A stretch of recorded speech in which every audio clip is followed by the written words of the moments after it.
Tšau, siin jällegi oli hea Monik ja täna ma mingi nippe jaga teiste kohta või nii enam. Täna ma räägin iseendast nimelt 5 küsimust minu kohta ja ma vastan nendele täis ausatega. Esimene küsimus, kui vana ma olen? Ma olen 11-aastane, Kristin Tamm, elan Pärnus, käin Pärnu vanalinna põhikoolis 4. A-klassis. Teine küsimus. Kes on minu lemmiklaulja?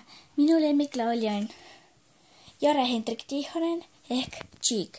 Ta on Soome üks kuulsamaid räppareid. Ma olen tema fänn olnud pea 8 aastat. Ja ma olen tema kontsertil ka käinud Helsingis. Kes on minu parim sõbranna? 3. küsimus.